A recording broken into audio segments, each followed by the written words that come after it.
Halo semuanya, selamat datang di program Lagi Rame nih. Tempat kita bahas isu-isu panas, tajam, dan seringkali nggak banyak dibahas secara mendalam. Saya, Pulina Nityakanti, dan kali ini kita akan membahas satu isu penting yang luput dari perhatian banyak orang. Tapi dampaknya bisa sangat besar, bukan hanya bagi wajib pajak, tapi juga bagi pasar modal dan kepercayaan publik terhadap negara. Pemerintah lewat Direktorat Jenderal Pajak kini punya kewenangan baru, yaitu menyita dan menjual saham milik penunggak pajak yang diperdagangkan di bursa. Pertanyaannya sederhana, tapi krusial. Apakah perluasan kewenangan ini benar-benar akan memperbaiki penerimaan pajak atau justru menambah masalah baru?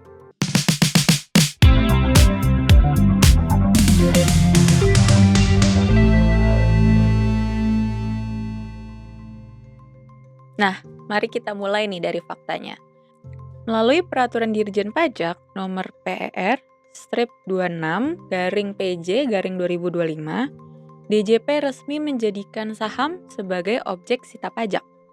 Yang artinya, jika seorang penanggung pajak menunggak kewajiban, negara bisa memblokir subrekening efeknya, menyita sahamnya, lalu menjualnya langsung di pasar modal. Prosedurnya nggak main-main. Ada pemblokiran lewat OJK, lembaga penyimpanan dan penyelesaian, hingga penjualan melalui pedagang efek anggota bursa. Bahkan harga jualnya juga diatur. Tidak boleh di bawah harga pembukaan pasar. Secara hukum, kebijakan ini tampak rapi. Secara logika fiskal juga masuk akal. Utang pajak harus dibayar dan negara berhak menjamin penerimaannya. Tapi, persoalan pajak tidak berhenti di soal legalitas.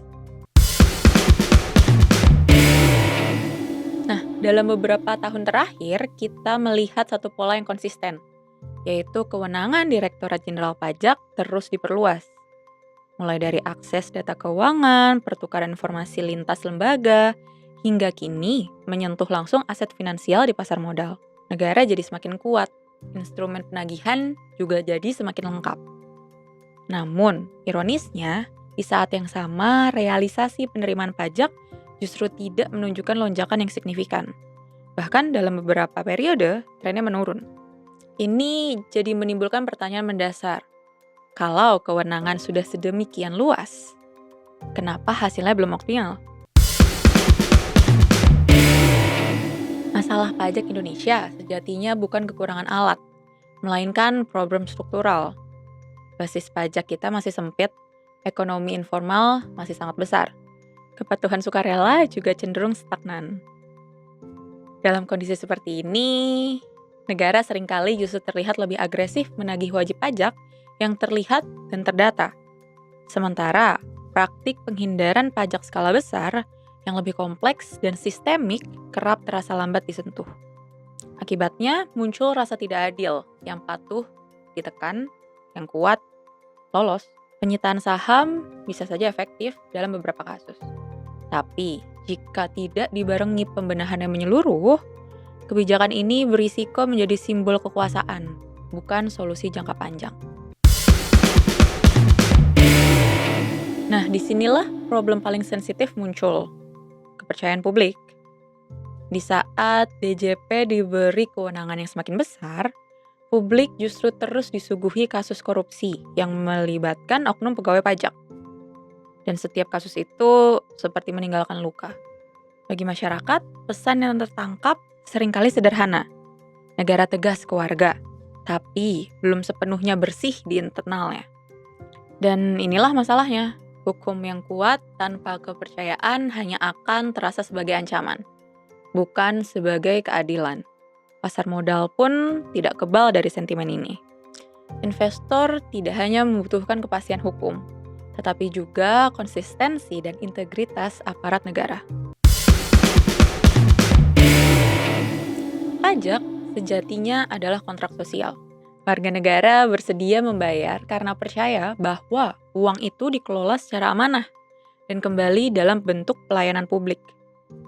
Ketika kepercayaan itu retak, kepatuhan pun melemah, sekeras apapun aturannya. Karena itu, perluasan kewenangan DJP seharusnya berjalan beriringan dengan reformasi internal yang serius. Pengawasan yang transparan, penindakan tegas terhadap aparat bermasalah, dan strategi perluasan basis pajak yang lebih adil, bukan semata represif. Tanpa itu, negara berisiko masuk ke paradoks fiskal.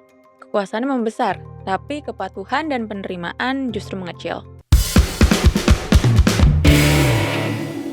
Penyitaan saham penunggak pajak mungkin sah secara hukum, tapi efektivitasnya tidak hanya ditentukan oleh aturan, melainkan oleh kepercayaan publik.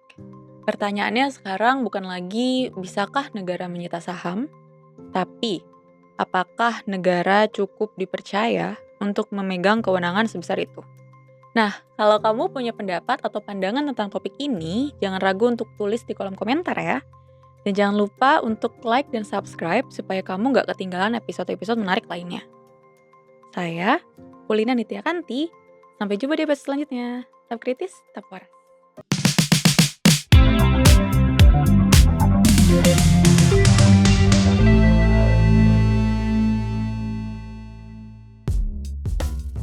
Keputusan bisnis terbaik datang dari data, bukan tebakan. Mudah berlangganan Business Insight dengan subscribe with Google.